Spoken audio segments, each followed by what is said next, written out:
سهراب سپهری چه زیبا گفته است که زندگی ذره کاه است که کوهش کردیم. در واقع این ما انسان ها هستیم که زندگی را برای خود دشوار ساختیم. کوتاهی سخن در نوار امروزه ما میخواهیم درباره سوال هایی که مسیر زندگی شما را تغییر میدهند صحبت داشته باشیم.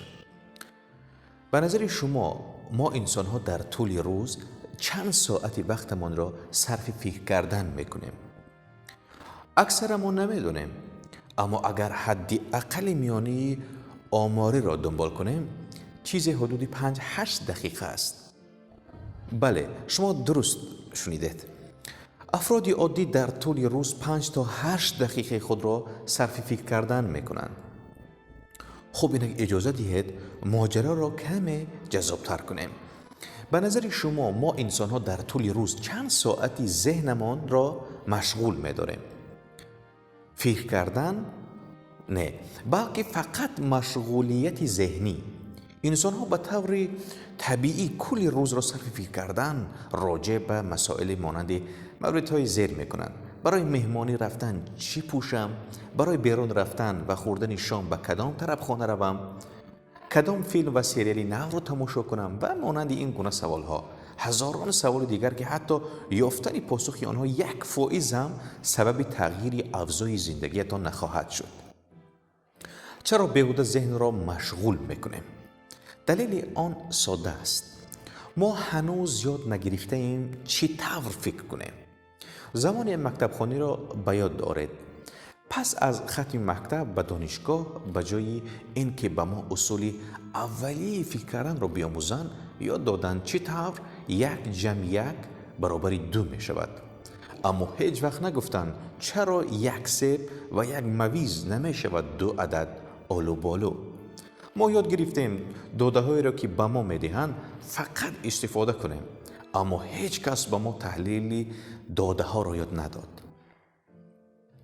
و این چنین شد که یا یاد نگرفتیم چطور فکر کنیم و یا خودمان بنا به شرایط خاص مجبور شدیم یاد بگیریم. فکر کردن یعنی چی؟ اگر اصطلاحات و کلمه های پیچیده فلسفی و روانشناسی را کنار بگذاریم، به زبان عامیانه و قابل فهم سخن کنیم، فکر کردن یعنی پیدا کردن یک سوال خوب و به دنبال جواب آن گشتن. حالا می توانیم بهتر همدیگر را درک کنیم چون معنای کلمه ها شفافتر شد. پس زمانی که می خواهیم صرف فکر کردن کنیم باید اول به دنبال سوال درست بگردیم و بعد در قدم بعدی به دنبال پاسخ آن باشیم. حالا در طول روز به نظرتان چند سوال خوب و درست از خودمان میپرسیم؟ به قول ناپلیون بناپارت، یک سوال درست نیمه از پاسخ صحیح است. شما اگر بتوانید سوال صحیح را پیدا کنید و از خودتان بپرسید، با پاسخ صحیح و کارگوشا خواهید رسید. در این نوار برای شما 7 سوال صحیح و حیرت آوره که به شما کمک میکنند به دنبال پاسخ‌ها باشید که زندگیتان رو دیگرگون خواهد کرد آماده کردیم. اما اگر برای 7 سوال زیر پاسخ همین حال رو ندارید، نگران نباشید. چند وقت به خودتان فرصت بدهید تا پاسخ آن را پیدا کنید. راجع به آنها هر روز فکر کنید. تأثیر فکر کردن را خیلی بیشتر و روشن‌تر خواهید دید. سوال اول، چه کارهای اگر این ماه انجام بدهم در زندگیم پیشرفت میکنم؟ موضوع اصلی بر سر حاشیه امن زندگی است. جایی که فقط تصور میکنیم امن است، اما خطرناکترین جایگاهی است که در آن زمانتان را سپری میکنید. شما نیاز دارید مدام کوشش‌های در زندگیتان داشته باشید که احساس ناراحتی کنید. ناآشنایی با شرایط نو و احتمالی را تجربه کنید. شما نیاز دارید افق‌های نوی را که تا به حال تجربه نکردید تجربه کنید. حتی اگر یک زندگی ایدئال دارید، نیاز است آن را بهتر کنید. این سوالی ساده باعث می شود شما کشف کنید چه کارهایی بودند که از انجام آنها دیر کردید، تنبلی کردید و اصلا نمی دانستید باید انجام شوند. سوال دوم، چه وقت واقعا موفق خواهم بود؟ این سوال بسیار جالب است. احساسی حالی حاضرتان نسبت به خودتان چیست؟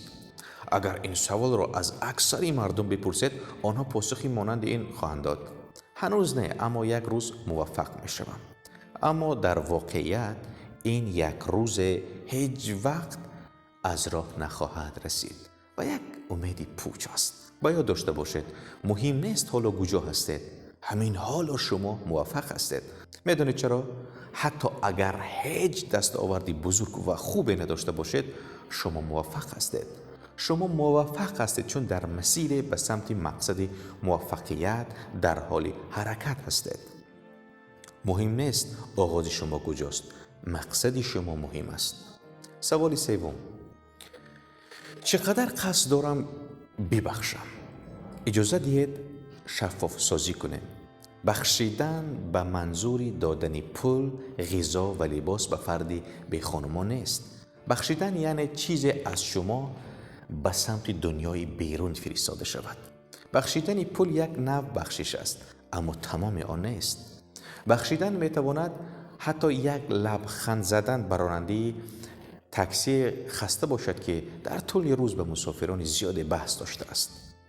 بخشیدن میتواند دادن نان خشک به پرندگان باشد. آیا به اندازه کافی میبخشید؟ چه برنامه‌ای برای بخشش این ماه دارید؟ سوال چهارم، چقدر هر روز ارزش آفرینی میکنه؟ هر روز از خودتان بپرسید چه خدمت یا محصولات را برای پیشنهاد فراهم میکنید تا در زندگی مردم نقش زیادی ایفا میکند و برای مردم ارزشمند است که حاضرند بابت آن به شما پول بدهند. در دنیای امروز به هر میزان ارزش بیشتری ایجاد کنید، به همان میزان درآمد و رابطه شما بیشتر می شود. اکثریت مردم از این موضوع ناراحتند که چیزهایی که می خواهند ندارند، بدون آنکه از خودشان بپرسند آیا چیزهایی که دیگران می خواهند عرضه می کنند؟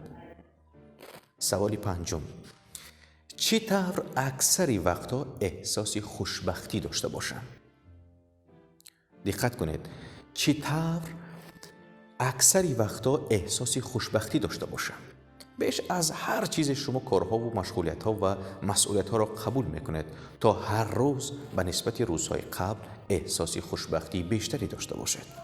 اگر کارهای فعلی، یعنی کارهای حاضرتان، پاسخگوی میزان خوشبختی مورد نظری شما نیستند، بهتر است مسیرتان را تغییر دهید، یعنی تجدید نظر کنید. اگر استانداردهای خوشبختی شما نیز بالاست، باز هم بهتر است تجدید نظر کنید. آیا وقتهای آخر بر سر کسی داد زده اید؟ آیا میخواهید هر چیز زودتر ساعت کاریتان تمام شود و به خانه برگردید؟ اگر این طور است، پس به احتمال زیاد شما شاد نیستید. شاد نبودن به معنی افسرده بودن نیست. شما شاد نیستید یعنی سطح انرژی شما پایین است و خیلی زود عصبانی می شود. با پرسیدن این سوال ذهن شما به دنبال راه حل‌های می‌گردد تا احساس خوشبختی را بیشتر در زندگی تجربه کند. سوال ششم، چطور می‌توانم شیوه فعل و فکر کردن را تغییر دهم؟ در دنیای پر از تغییرات امروز، بزرگترین ریسک به قفل و زنجیر افکار و باورهای خود را به خود قفل کردن است، یعنی محکم کردن ذهن. اگر شما برای همیشه همانطور که قبل فکر میکردید فکر کنید، به احتمال زیاد در آینده دستاوردهای زیادی نخواهید داشت. کافی است نگاه به صاحبان کسب و کارهای کم رونق اطرافتان نظر کنید. آیا آنها نمیخواهند در کارشان پیشرفت کنند؟ چرا میخواهند؟ آنها بیش از شما تشنه پیشرفت هستند. پس چرا این کار را نمیکنند؟ چون باورهای کهنه و از میدان خارج شده ای دارند. آنها نمیخواهند تغییرات را بپذیرند و با آن میجنگند. بعضی وقتا لازم است راجع به پاسخ سوال‌های زیر فکر کنید. چرا سطح انرژی و شور و شوق روزانه من کمتر از چیزی است که میخواهم باشد. آیا کارهایی که در حال انجام آنها هستم مرا به میزان درآمدی که میخواهم نزدیک میکنند؟ آیا باورهای من نیاز به رشد کردن دارند؟ و به این گونه سوالها حتما پاسخ گویید. سوال هفتم، آیا به تمام افرادی که کنارم هستند خوشحال هستم؟ این سوالی مهم است. هیچ راهی میانبری برای پیدا کردن پاسخ این سوال نیست. شما باید زمان زیادی را صرف یافتن پاسخ صحیح آن کنید. یکی از مهمترین سوالهایی که باید پاسخ دهید همین است. افراد زیادی هستند که خیلی راحت به زندگی شما رخ نمی کنند و خوشبختی و موفقیت شما را از شما می گیرند. این افراد قاتل رویاهای شما هستند. هر ایده‌ای نوی که می دهید به شما می خندند. شما را دست می اندازند و زیاد جدی نمی گیرند. زمانی که در کنارشان هستید احساسی کمتر از آنچه واقعاً هستید دارید. این افراد سطح انرژی شما را کاهش می دهند و با خودشان همسط می کنند. پس خیلی جدی به رابطه‌تان اهمیت دهید و یاد بگیرید که چرا افراد موفق دوستان مغلوب شدهشان را ترک می کنند. چون هر رابطه ارزشی وقت گذاشتن ندارد. تمام افراد موفق این اصل را باور دارند. شما در این باره چه دیدگاهی دارید؟ حتما نظری خود را پس از دیدن این نوار نویسید تا دیگران هم بهره مند شوند. موفق و سربلند باشید.